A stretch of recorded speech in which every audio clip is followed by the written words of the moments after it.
श्री स्वामी समर्थ. तुम्हा सगळ्यांच्या आपल्या स्वामीसूत्र ब्लॉग या चॅनलवर मनापासून स्वागत. स्वामी भक्त हो, आज पुन्हा एकदा तुमच्यासाठी नवीन व्हिडिओ घेऊन आलेली आहे. आजच्या व्हिडिओमध्ये खूप छान असा स्वामी संदेश तुम्हाला सांगणार आहे. आजच्या स्वामी संदेशमध्ये फक्त 7 गोष्टी तुम्हाला ऐकायच्या आहे आणि त्या गोष्टी ऐकून सोडायच्या नाही, तर त्याचं पालन करायचं आहे. शब्द देते तुम्हाला की इथून पुढे तुम्हाला कधीही कोणीही दुखावू शकणार नाही, तुमचा कोणीही गैरफायदा उचलणार नाही. कारण आपल्या आयुष्यामध्ये असे भरपूर लोक असतात, त्यांना आपण आपलं मानतो, आपलं म्हणून त्यांना सगळं काही सांगत असतो, परंतु ते मात्र त्याचा गैरफायदा घेतात आणि त्याचा पलटवार आपल्यावरच करतात. आणि मग आपण अशा पद्धतीने खचून जातो की आपण पुन्हा कधीही कोणावरही विश्वास ठेवत नाही. म्हणूनच ह्या 7 गोष्टींचा आत्ताच अवलंब करा. आजचा स्वामी संदेश हेच शिकवणारा आहे. तर बघूया स्वामी काय सांगतात.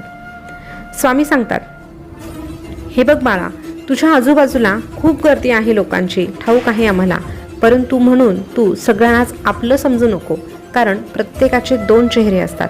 एक चेहरा ते तुझ्या समोर घेऊन फिरत असतात आणि एक चेहरा मात्र तुझ्यापासून लपवून ठेवतात. आणि म्हणून असे चेहरे ओळखायला शिक. आणि नाही ओळखता आलं तरीही कमीत कमी काही गोष्टी तुझ्यापुरत्या मर्यादित ठेव. एवढं जरी केलं तरीही तू जग जिंकशील. त्यातली सगळ्यात पहिली गोष्ट म्हणजे तुझी मजबुरी आणि तुझी गरज काय आहे हे प्रत्येकाला सांगत बसू नको. बऱ्याचदा तुझी सवय असते, तुला कुठल्या तरी गोष्टीची गरज भासली की तू प्रत्येकासमोर रडतो, प्रत्येकाला सांगतो की असं असं माझ्या बाबतीत होत आहे. तुझी कमजोरी दाखवून देतो लोकांना. आणि जेव्हा तू लोकांना तुझी कमजोरी, तुझी मजबुरी आणि तुझी गरज दाखवून देतो, तेव्हा लोक तात्पुरते तुझ्या प्रती सहानुभूती दर्शवतात, परंतु तू पाठ फिरवल्यानंतर किंवा त्यांची पाठ फिरल्यानंतर ते फक्त तुझ्यावर हसण्याचं काम करतात. कारण या जगामध्ये कोणालाही कोणाच्याही गरजेची किंवा कोणाच्याही मजबुरीची अजिबात फिक्र नाही. प्रत्येकजण त्याचं आयुष्य जगण्यामध्ये व्यस्त आहे. आणि अशा मतलबी लोकांपर्यंत तू तुझ्या भावना पोहोचवण्याचं जे काम करत आहे ते अतिशय चुकीचं आहे. त्यामुळे तुझी मजबुरी काय आहे हे कोणालाही सांगत बसू नको. हो, त्यासाठी तू प्रयत्न कर. त्यातून बाहेर कसं पडायचं यासाठी देखील तू प्रयत्न कर. आणि हे प्रयत्न करत असताना तू आमचं नाम घे. नक्कीच जो आमचं नाम घेतो त्याला पुढे नेण्याची जबाबदारी ही आम्ही स्वीकारतो, हे आम्ही नेहमीच आमच्या भक्तांना सांगत असतो. आणि म्हणून प्रत्येकासमोर तू रडत बसू नको आणि तुझ्या मजबुरीचा, तुझ्या गरजेचा अशा प्रकारचा बाजार मांडू नको, कारण ही लोक विश्वास ठेवण्याच्या लायकीचीच नाही. त्यानंतरची दुसरी गोष्ट ती अशी की तू कधीही लोकांना तुझ्या भूतकाळातल्या चुका सांगत बसू नको किंवा तुझ्या भविष्याचं जे नियोजन आहे ते सांगत बसू नको.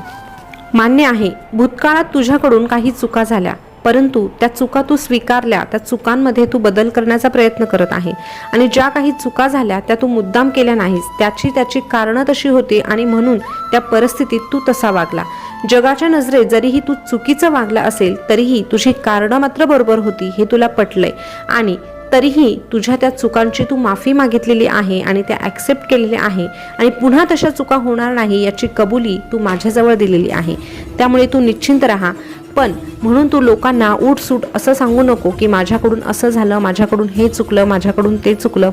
असं म्हणण्याने तुझ्याकडे बघण्याचा दृष्टिकोन अशा लोकांचा बदलणार नाही, तर उलट तुझ्याकडे बघण्याचा दृष्टिकोन हा त्यांचा नकारात्मकच होणार आहे.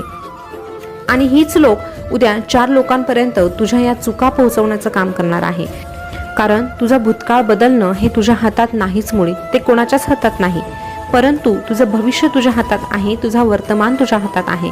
भूतकाळाला कुरवाळत बसण्यापेक्षा किंवा भूतकाळातल्या चुका पुन्हा पुन्हा इतरांना सांगण्यापेक्षा तू वर्तमान जगायला शिक. आणि हो, वर्तमान जगत असताना भविष्याकडे बघायला शिक. भविष्यामध्ये तुला काय करायचं आहे, काय घडवून आणायचं आहे याचा विचार करायला शिक. हो, पण या ठिकाणी देखील थोडंसं थांब.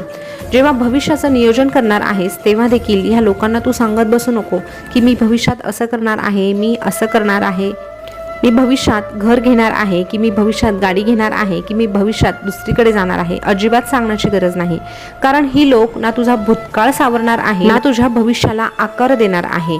तुझं भूतकाळ जो आहे तो तू स्वीकारला आहे, वर्तमान तू जगत आहे आणि भविष्य कसं घडवायचं हे तुझ्या हातात आहे. त्यामुळे इतर लोकांना ह्या गोष्टींची जराही कल्पना देऊ नकोस. त्यामुळे लोकांशी वागताना फक्त प्रॅक्टिकल म्हणून वागत जा, या व्यतिरिक्त भावनांमध्ये अडकून पडू नकोस.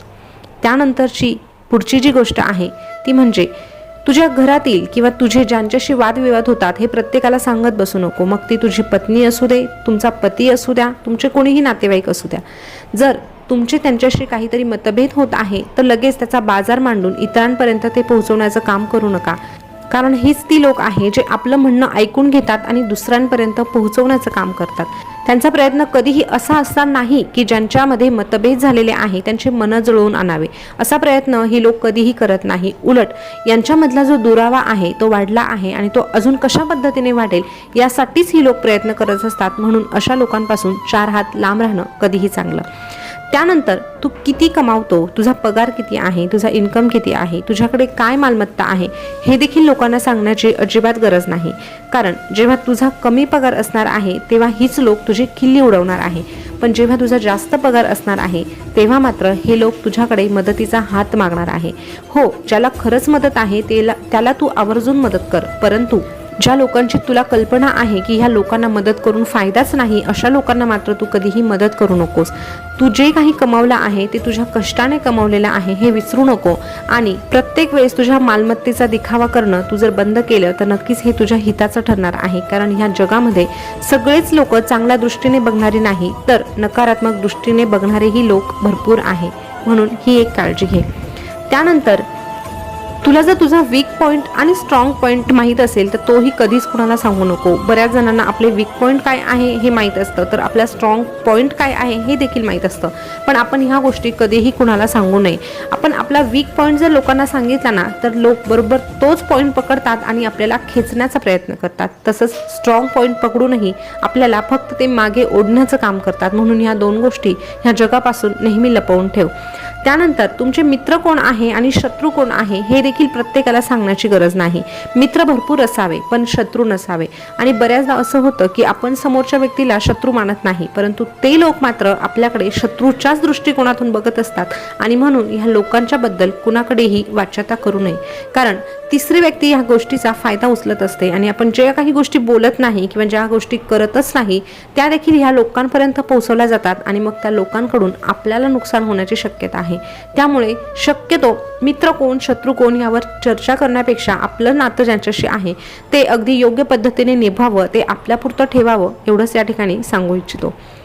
त्यानंतरचा पुढचा जो पॉईंट आहे तो असा की तुला जर देण्याची तुझ्याकडे ऐपत आहे तर तू नक्की ज्याला गरज आहे त्याला तू मदत कर, दान धर्म कर. परंतु हे देखील कुणालाही सांगू नको. याचं पहिलं कारण असं की जेव्हा जेव्हा तू दान करतो आणि दुसऱ्यांना सांगतो तेव्हा आपोआप तुझ्यामध्ये अहंकार येतो आणि अहंकार हा कुठल्याही मनुष्याला फक्त आणि फक्त अपयशी बनवू शकतो. त्यामुळे दान केलं तर या ठिकाणी तू असं समज की देवाने तुला जे काही एक्स्ट्राचं दिलेलं आहे ते दुसऱ्यांना दान करण्यासाठीच दिलेलं होतं आणि त्याच्यावर तुझा अधिकारच नव्हता. फक्त तुला एक माध्यम म्हणून बनवलेलं आहे. ह्या गोष्टीचा तू विचार कर आणि जेव्हाही तू दान करशील तेव्हा इतर लोकांना सांगण्यापेक्षा ते स्वतःपुरतं मर्यादित ठेव. कारण दान केल्यानंतर जे काही पुण्य तुझ्या वाट्याला मिळणार आहे किंवा स्वामी देणार आहेत ते तुझ्या वाट्यापर्यंत पोहोचणारच नाही.